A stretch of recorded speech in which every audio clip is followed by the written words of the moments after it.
Hello everyone, welcome back to my channel. My name is Dr. Soni Priyanka. I am a doctor and also a health and wellness coach. आज world stroke day है।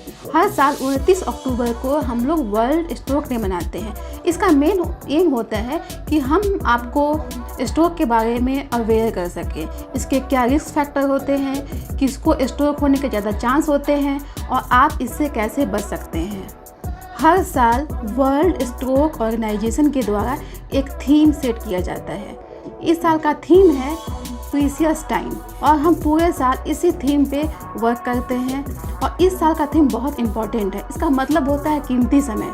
अगर आपको stroke के risk factor हैं या उसके warning sign है या आपको स्ट्रोक हो चुका है तो उस समय का टाइम आपके लिए बहुत कीमती होता है, बहुत प्रीशियस होता है। अगर आप सही टाइम पे एक्शन लेते हैं तो आपको इसका खतरा कम हो जाता है। अगर आपको स्ट्रोक हो गया है तो इसके कॉम्प्लिकेशन चाहे इसके बढ़ने के चांस कम हो जाते हैं। तो आपको उस टाइम का अच्छे से यूज करना चाहिए। आपको तुरंत डॉक्टर की सलाह लेनी चाहिए, तुरंत इलाज स्टार्ट कर देना चाहिए।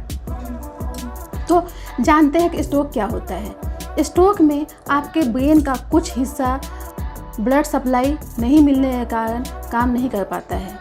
दुनिया भर में ब्रेन स्ट्रोक मृत्यु का दूसरा सबसे बड़ा कारण है और हर 2 सेकंड में एक व्यक्ति को स्ट्रोक होता है और हर 6 सेकंड में इसके कारण एक व्यक्ति की मृत्यु हो जाती है। स्ट्रोक 2 कारणों से होता है। आपके ब्लड वेसल जो आपके ब्रेन को सप्लाई करते हैं उनमें ब्लॉकेज हो सकती है, इसको इस्चेमिक स्ट्रोक बोलते हैं। दूसरा कारण ब्लड वेसल में रप्चर हो सकता है, वो फट सकता है और इस कारण को बोलते हैं हेमरेजिक स्ट्रोक। यही 2 मुख्य कारण होते हैं जिसके कारण स्ट्रोक होता है और जो हिस्सा अफेक्टेड हुआ है वो हिस्सा काम नहीं करता है और ब्रेन का हर हिस्सा किसी न किसी भाग को सप्लाई करता है, उसको कंट्रोल करता है। तो आपको कौन से लक्षण आएंगे ये कैसे डिसाइड होगा? कौन सा हिस्सा अफेक्टेड हुआ है उसके अनुसार ही आपको लक्षण आते हैं। अब कौन कौन से व्यक्ति हैं जिनको रिस्क फैक्टर होता है, जिनको स्ट्रोक होने के चांस ज़्यादा होते हैं? सबसे पहला इम्पॉर्टेंट फैक्टर है एज। बढ़ती उम्र के साथ स्ट्रोक का खतरा बढ़ता जाता है और 70 साल के बाद इसका खतरा बहुत अधिक बढ़ जाता है। लेकिन आजकल इंडिया में कम उम्र में यानी 40 से कम उम्र में स्ट्रोक देखने को मिलता है।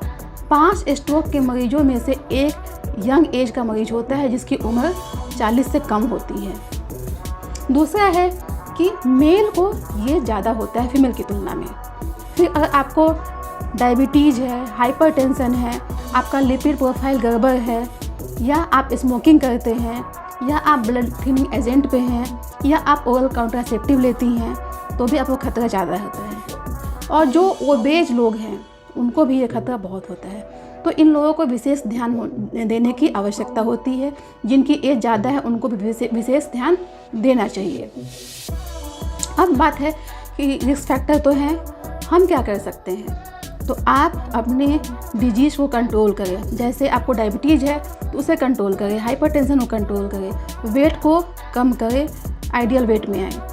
फिर अगर आप ओसीपी लेती हैं यानी गर्भ निरोधक गोलियां लेती हैं तो आपको डॉक्टर से कंसल्ट करना चाहिए। उनके बताए गए अनुसार ही वो दवाइयाँ आपको लेनी चाहिए और बहुत लंबे समय तक नहीं लेनी चाहिए। अगर आपको लिपिड ज़्यादा बढ़ा हुआ है तो उसके लिए भी आप डॉक्टर से मिल सकते हैं, अपने डाइट में कुछ चेंज कर सकते हैं। ये ज़्यादातर लाइफ स्टाइल के कारण ही होता है। तो आप अपने लाइफ स्टाइल को चेंज कीजिए, जैसे कि आप हेल्दी डाइट लीजिए, आप एक्सरसाइज कीजिए, आप स्ट्रेस मैनेजमेंट कीजिए, आप अच्छी नींद लीजिए, तो ये खतरा आपको काफ़ी हद तक कम हो जाएगा।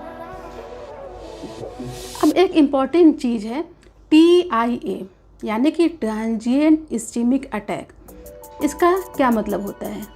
अगर किसी व्यक्ति को स्ट्रोक के लक्षण आते हैं, वो लक्षण जनरली कम होते हैं और रिवर्सिबल होते हैं यानी कि वो खुद से ठीक हो जाते हैं और ये 24 घंटे के अंदर ठीक हो जाते हैं, तो हम इनको बोलते हैं TIA। मतलब ये कुछ क्षण के लिए ही अटैक आया था, लेकिन अगर ये 24 घंटे ज़्यादा बढ़ जाता है तो हम इसको बोलते हैं स्ट्रोक। तो TIA वार्निंग साइन है स्ट्रोक का, मतलब खतरे की घंटी है।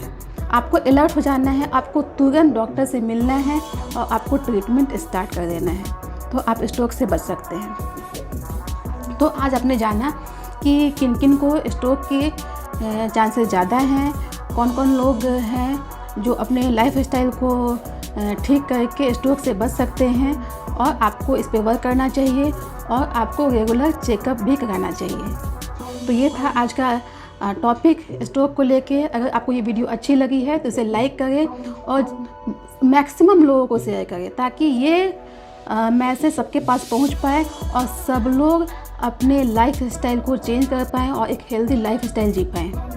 आज के लिए इतना ही। Thank you. Be healthy and be happy.